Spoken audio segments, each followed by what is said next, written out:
అప్పుడు ఆ 32 సాలభంజికలు పకాపక నవ్వి రాజా నీకు ఈ మన్ని మాయ ఖచ్చితరత్న సింహాసనాన్ని ఎక్కడానికి అర్హత ఉన్నదా లేదా తెలుసుకో ఈ సింహాసనము విక్రమార్క మహారాజునకు ఇంద్రుడు స్వయంగా బహుమతిగా ఇచ్చినది దీనిపై అఖండ దీక్షాపరుడు పెద్ద ఎడల వినయము కలిగినవాడు దైవభక్తి కలిగినవాడు రాజ్యక్షేమమే తన క్షేమముగా తలిచేవాడు ధైర్యము సాహసము కలిగిన మహారాజు కూర్చోవలెను లేనిచోవారు ఎవరు కూర్చున్నవారు ఖాళీ బూడిద అయిపోతారు అని చెప్పాయి సాలభంజికల్లారా అసలు ఈ సింహాసనము గొప్పతనము ఏమిటో దీనిని అధిరోహించిన విక్రమార్క మహారాజు గొప్పతనం ఏమిటో నాకు విపులముగా వివరించవలసనదిగా కోరుతున్నాను అని వినమ్రపూర్వకముగా ఆ సాలభంజికలను అడిగాడు అందు ఆ సాలభంజికలు ఓ భోజ మహారాజా ఈ సింహాసనమును అధిరోహించిన విక్రమార్క మహారాజు గూర్చి సావివరముగా నీకు తెలియజేస్తాను అని ఆ 32 సాలభంజికలలోని మధురమట్టుపై ఉన్న ఎడమసాల భంజిక చెప్పడం ప్రారంభించింది. పూర్వము ఉజ్జయిని సామ్రాజ్యానికి ఉత్తర వైపున ఉన్న కీకకారణ్యములో అతి భయంకరమైన ఒక బ్రహ్మ రాక్షసులు నివసిస్తూ ఉండేవాడు. అతనిని చూచి ప్రజలు భయపడి సాయంత్ర సమయము నుండి తెల్లవారు వరకు ఆ చుట్టుపక్కల తిరుగుటకు భయపడి పారిపోయేవారు. అలాంటి సందర్భంలో ఒక అందమైన బ్రాహ్మణ బాలుడు అడవికుండా ప్రయాణం చేయడానికి ఒక సాయంత్ర సమయంలో సిద్ధపడ్డాడు. ఆ ఊరి వారందరూ ఆ బాలుని ఆపి నాయనా నీవు ఎవరో కొత్త బాటసారిలా ఉన్నావ్ నీకు ఈ అడవి గురించి తెలియదు అనుకుంటా ఈ అడవిలో ఒక బ్రహ్మ రాక్షసుడు నివసిస్తున్నాడు ఎవరు సాయంత్ర సమయంలో ఈ అడవి గుండా ప్రయాణం చేస్తారో వారిని భయకంపితులను చేస్తున్నాడు అందువలన నీవు ఈ రోజుకు మా ఊరు ఏందే విశ్రాంతి తీసుకుని మరచెట్టి దినమున నీవు ఈ అడవి గుండా ప్రయాణం చేయవలసినదిగా వారు అతనికి చెప్పారు. అయితే ఆ యువకుడు వారి మాటలను పెద్దగా పట్టించుకోకుండా అతను అడవి గుండా ప్రయాణం చేయడం ప్రారంభించాడు. అడవిలో చాలాసేపు ప్రయాణం చేసిన తర్వాత తెల్లవారుజాము కావస్తోంది. దానితో కాలకృత్యాలను తీర్చుకుని అక్కడ ఉన్న కొలనులో కొంచెం మంచి నీరు తాగి అక్కడే ఉన్న ఒక చెట్టు వద్ద విశ్రాంతి తీసుకుని మరలా అడవిలో ప్రయాణం చేయడం ప్రారంభించారు. మధ్యాహ్న సమయం కావచ్చు.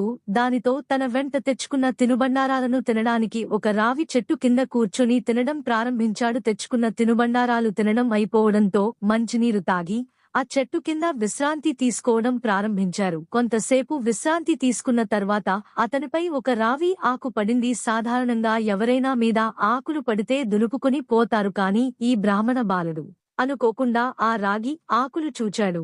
ఆ రాగి ఆకుపై పాలీ భాషలో బ్రహ్మ జ్ఞానము గూర్చి ఏదో రాయబడి ఉంది. వెంటనే బ్రాహ్మణ బాలుడు పైకి చూచి ఆశ్చర్యపోయాడు. ఆ చెట్టుకొమ్మపై ఒక పెద్ద బ్రహ్మ రాక్షసుడు కూర్చుని తన వేపే చూస్తున్నాడు. అప్పుడు బ్రాహ్మణ బాలుడు అయ్యా మీరు ఎవరు ఈ రాగి ఆకుపై రాసి ఉన్న పాలీలో రాసిన బ్రహ్మజ్ఞానము సంబంధించిన విషయం ఉన్నది అని అన్నాడు.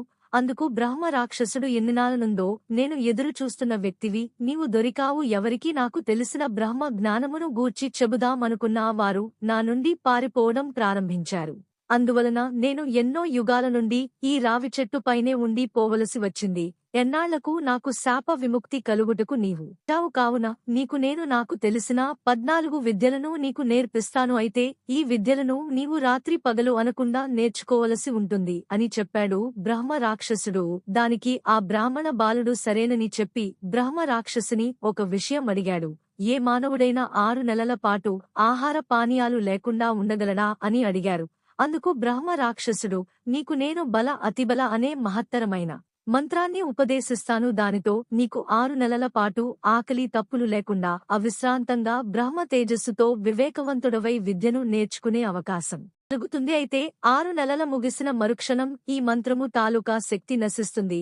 ఆ తర్వాత నీవు ఈ 6 నెలల ఆకలిని భరించవలసి ఉంటుంది అని చెప్పారు. దానికి బ్రాహ్మణ బాలుడు సరేనని అతని వద్ద నుండి బల అతిబల అనే మహత్తర మంత్రాన్ని ఉపదేశం పొందాడు.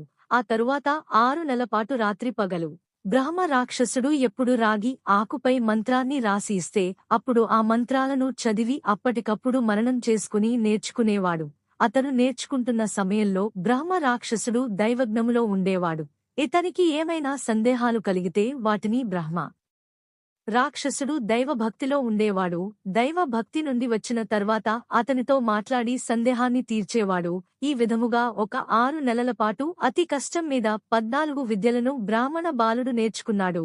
బ్రాహ్మణ బాలునకు 14 విద్యలను సంపూర్ణంగా నేర్పిన తరువాత తక్షణమే బ్రహ్మ రాక్షసుడు దివ్య స్వరూపాన్ని పొంది స్వర్గానికి ఏగాడు. ఇన్నాళ్లు కష్టపడి నేర్చుకున్న ఆ రావి ఆకులన్నిటినీ మూటగట్టుకుని భుజాన వేసుకుని దగ్గరలోనున్నటువంటి నగరానికి నడవడం ప్రారంభించాడు. బ్రాహ్మణ బాలుడు ఆ నగరములో ప్రవేశించిన కొద్దిసేపటికి అతనికి ఆకలి దప్పులు మొదలైనాయి. తట్టుకోలేని ఆకలి దప్పులు వేస్తున్నాయి. దూరముగా ఏదో బ్రాహ్మణ గృహము కనిపించినట్టుగా అనిపించింది. ఈలోగా అతనికి స్పృహ కోల్పోయాడు.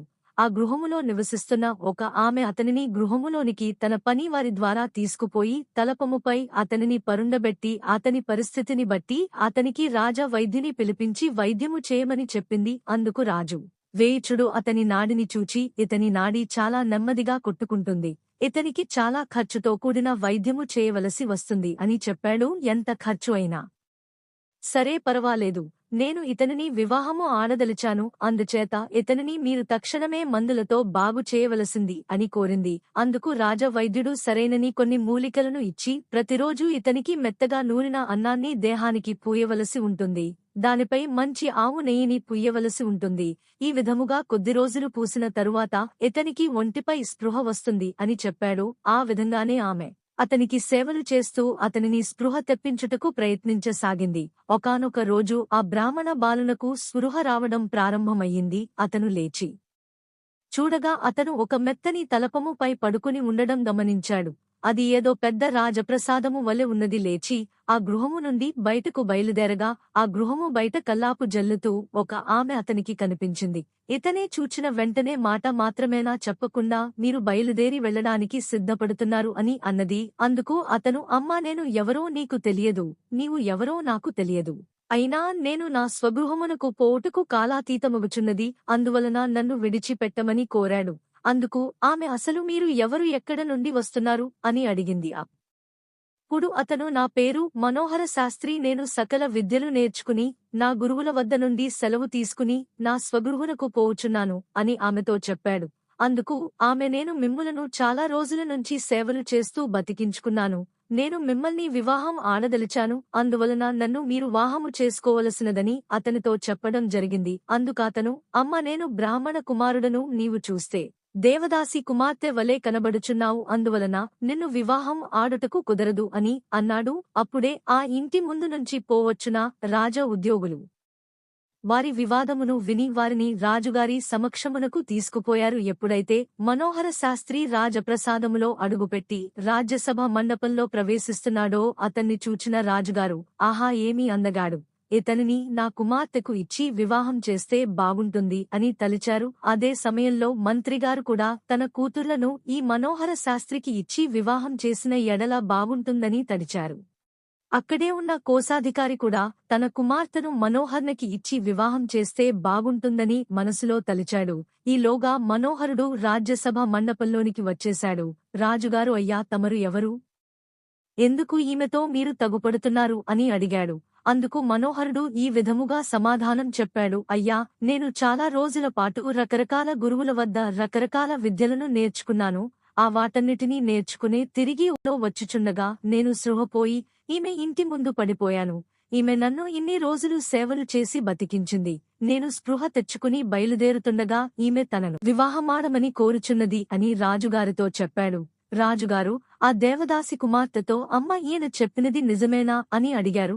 అందుకు ఆమె అవునని సమాధానం ఇచ్చింది. అప్పుడు రాజుగారు, ఒక బ్రాహ్మణుడు ఒక దేవదాసిని వివాహమాడుటకు మన వర్ణ వ్యవస్థ ఒప్పుకోదు కదా అమ్మా అని అడిగారు. అందుకు ఆమె, నాకు ఆ విషయములు తెలియవు రాజుగారు, అయితే నాకు ఈ బ్రాహ్మణ బాలుడు చాలా బాగా నచ్చాడు, అందుకే ఇతని ఇన్ని రోజులు సేవలు చేసి బతికించుకున్నాను. నాకు ఇతనితో వివాహము చేసుకుని సుఖముగా ఉండాలని మనసులో ఉన్నదని చెప్పింది. రాజుగారు మంత్రిగారు వైపు తిరిగి ఏమి చేద్దామన్నట్లు చూచారు. దానికి మంత్రిగారు, అయ్యా, ఒక బ్రాహ్మణుడు ఒక దేవదాసి కుమార్తెను వివాహము ఆడాలి అంటే అతనికి 4 కులముల కన్యలను ఇచ్చి వివాహము చెయ్యాలి. అప్పుడే అతను ఆ వివాహమునకు యోగ్యుడు అవుతాడని మంత్రిగారు ధర్మాన్ని వివరించారు. అప్పుడు చేసేది లేక మనోహరుడు, ఇప్పటికిప్పుడు నన్ను 4 కుమార్తెలతో వివాహము చేయుటకు ఎవరు సిద్ధంగా ఉంటారు అని రాజుగారిని అడిగారు. ఆ అదన కోసమే చూస్తున్న రాజుగారు తక్షణమే తన కుమార్తెను ఇచ్చి వివాహం చేయుటకు తను సంసిద్ధముగా ఉన్నట్లు తెలియజేశారు. ఈ అవకాశము కోసమే ఎదురుచూస్తున్న మంత్రిగారు కూడా తన కుమార్తెను ఇచ్చి వివాహము చేయుటకు సిద్ధంగా ఉన్నానని తెలియజేశారు. కోశాధికారి కూడా తన వివాహము చేయుటకు తమ కుమార్తెతో సిద్ధముగా ఉన్నారని తెలియజేశారు. చేయనది లేక మనోహరుడు బ్రాహ్మణ క్షత్రియ వైశ్య దేవదాసి కుమార్తెలను వివాహము చేసుకోవలసి వచ్చింది. కొంతకాలము గడిచిన తరువాత రాజుగారికి వార్ధక్యము కలిగినది. అప్పుడు అల్లుడైన మనోహర్ని పిలిచి, నాయనా, ఈ రాజ్యభారానిక నీవే భరించవలసి ఉంటుంది. నాకు వార్ధక్యము రావటం వలన నేను వానప్రస్థాశ్రమునకు వెళుతున్నాను అని చెప్పారు. మనోహరుడు రాజ్యాభిషక్తుడై రాజ్యమును పరిపాలించడం ప్రారంభించాడు. అయితే అతనికి మొదటి భార్య కళ్యాణి, రెండో భార్య కోమలాంగి, మూడవ భార్య చిత్రలేఖ, నాలుగో భార్య అలంకారవల్లి. వీరి ఈ వీడియో గాని మీకు నచ్చినట్లయితే లైక్ చేయండి, షేర్ చేయండి, సబ్స్క్రైబ్ చేయండి. నమస్తే.